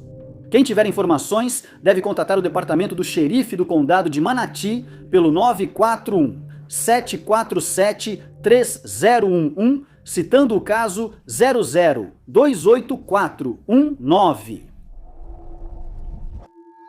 Peter Turngood e Lindy Binstead moravam em vilarejos vizinhos em West Sussex nos anos 1980. Os vilarejos eram tão pequenos que todos se conheciam e nenhum segredo durava muito tempo. Então, não era surpresa que o caso entre Peter e Lindy fosse de conhecimento geral na região. Mas quando alguém tirou a vida deles em plena luz do dia, o caso acabou ficando sem solução. O caso não resolvido aconteceu em 22 de abril de 1986.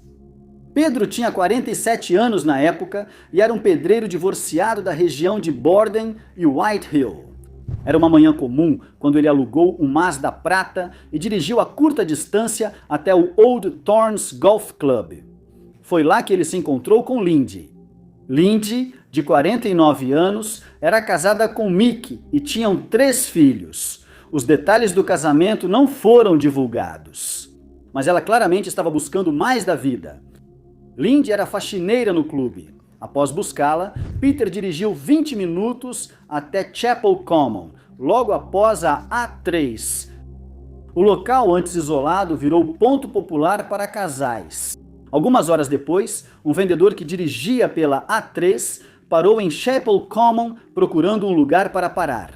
O que ele encontrou foi um mistério perturbador e inexplicável. Lindy Binstead estava deitada no chão a poucos metros do carro. Peter ainda estava caído no banco do motorista. Lindy foi baleada na cabeça e Peter na cabeça e no peito. A investigação policial sobre esse mistério não resolvido começou analisando as pessoas mais próximas do casal. Os filhos e a ex-esposa de Peter foram entrevistados, mas todos ficaram chocados com o que aconteceu. Mick Binstead também foi interrogado devido ao caso. Ele era a pessoa com o motivo mais óbvio nesse caso estranho, mas Mick tinha um álibi verificável e cooperou com a polícia. O caso se tornou um caso arquivado e permaneceu assim por mais de 30 anos. A cada poucos anos, equipes de casos arquivados revisitam o caso. Vários suspeitos foram investigados, mas nenhum deles tem qualquer evidência que os ligue ao crime não solucionado. A dica mais recente chegou em 2018, quando um expatriado morando nos Estados Unidos afirmou ter informações. O indivíduo afirmou morar na região na época do crime e, em 22 de abril, capturou um caçador ilegal de cervos próximo ao local onde Peter e Lindy foram encontrados. O expatriado disse que levou o caçador até um local onde ele se desfez da arma. A polícia do Reino Unido interrogou o homem, mas não encontrou provas que confirmassem a história. O caçador não identificado morreu em 2019. Resolver o caso arquivado ficou mais difícil quando a polícia descobriu o sumiço de evidências, como balas e a saia de Lindy, impossibilitando novos testes de DNA. As famílias agora esperam que alguém apareça com informações necessárias para resolver esse caso, e qualquer pessoa que tiver informações deve entrar em contato com a polícia de Sussex.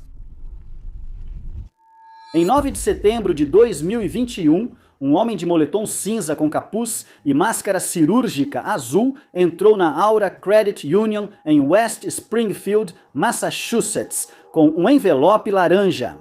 O caixa do banco atendeu ao bilhete exigindo dinheiro, momento em que o criminoso se virou e saiu do banco com o dinheiro roubado.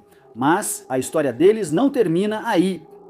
11 dias depois, o assaltante atacou a American Eagle Credit Union em Enfield, Connecticut, a cerca de 16 quilômetros a oeste. 2 dias depois, ele foi ao People's United Bank em Vermont e ao Webster Bank em Connecticut. Em 6 meses, o homem fez ao menos 11 assaltos em 4 estados. Todos os assaltos aconteceram em bancos, ao longo da Interestadual 91, uma rodovia de 290 milhas que vai de New Haven, Connecticut, em seu extremo sul, até Derby Line, Vermont, no extremo norte. Foi essa rodovia que deu nome ao assaltante de bancos, o bandido da Rota 91. Em janeiro de 2022, agentes do FBI divulgaram imagens de vigilância de um assalto a banco que ocorreu em 5 de novembro de 2021 em Atoll, Massachusetts. As imagens mostram o suspeito entrando no banco às 15h18 e levando 3 funcionários do banco a uma sala nos fundos, onde recebe dinheiro. Desde que o FBI divulgou sua imagem e vídeo, ele já assaltou pelo menos mais 2 bancos, em 26 de maio e 3 de junho de 2022. De acordo com os investigadores do caso, o homem misterioso procurado pelo FBI é considerado armado e perigoso. Joseph Bonavalonta, o agente especial responsável pela divisão do FBI em Boston, disse aos repórteres que eles precisam parar a onda de crimes desse homem antes que alguém se machuque. Apesar do apelo do FBI por informações para resolver esse caso não solucionado e do anúncio de uma recompensa de $10 mil, o bandido da Rota 91 continua não identificado. O indivíduo notório é um homem branco, de porte médio, com altura entre 1,68 metros e 1,73 metros. O FBI deseja mais informações através da sua linha direta de crimes no número 1-857-300-86-2000 ou pelo site fbi.gov.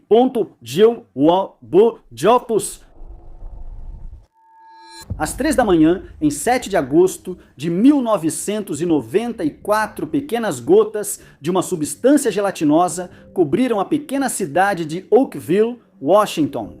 A substância misteriosa adoeceu muitos na cidade, cobriu plantações e causou uma bagunça inexplicável. Décadas depois, um policial relatou que a substância pastosa estava manchando o para-brisa do seu carro.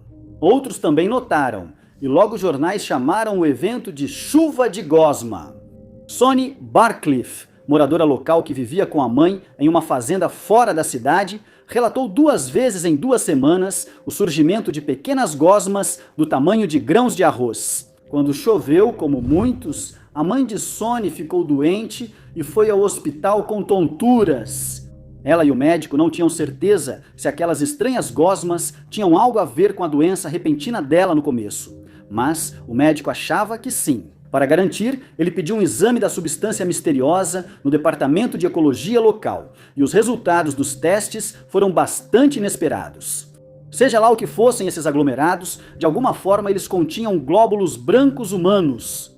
A principal teoria dos investigadores era que os blocos seriam resíduos despejados por um avião comercial que passava. Se fosse assim, poderia virar um caso criminal. No entanto, a Administração Federal de Aviação lembrou aos investigadores que todos os fluidos de banheiro de aviões comerciais são tingidos de azul. E como não havia esse corante presente nesse material, essa substância repugnante não veio de um avião. O microbiologista Mike McDowell, do Departamento de Saúde, identificou 2 organismos bacterianos na substância viscosa, distintos de qualquer coisa já encontrada na natureza. Várias teorias foram sugeridas, incluindo testes de armas militares secretas, mas isso nunca foi comprovado. Outros dizem que essas histórias podem ser sobre a geleia estelar, um nome dado a um dos mistérios desconhecidos mais estranhos encontrados em abundância. No final das contas, como não havia evidências concretas de um crime ou de um autor, o incidente de Oakville foi relegado aos arquivos de casos não resolvidos. Ele continua sendo um famoso mistério não resolvido até hoje.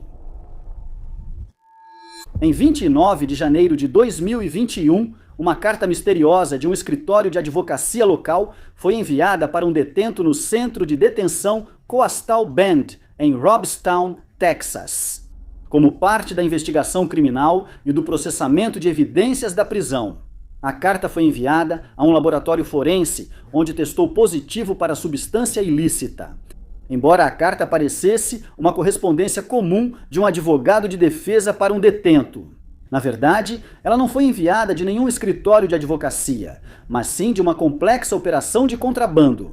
Investigadores rapidamente identificaram Gail Hostetter, de 54 anos, como autora da carta contaminada e fizeram uma operação em seu apartamento. Outras evidências criminais que a ligavam à cena incluíam envelopes vazios que já estavam endereçados para parecer correspondência jurídica. Uma investigação adicional realizada por agentes especiais do FBI revelou que a própria Gale não era a mente por trás do plano.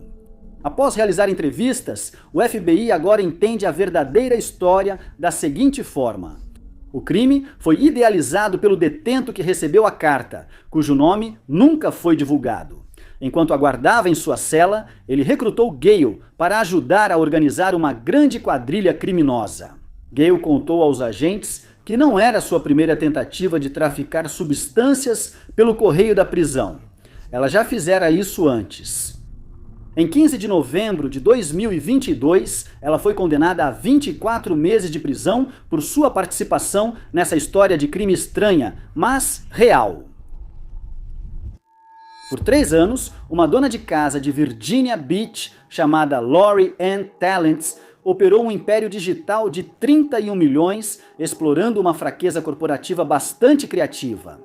Crime do cupom. A história estranha, mas real, revelou aos investigadores do FBI o quanto de dano um criminoso pode causar com algumas habilidades básicas de design gráfico e um pouco de carisma online.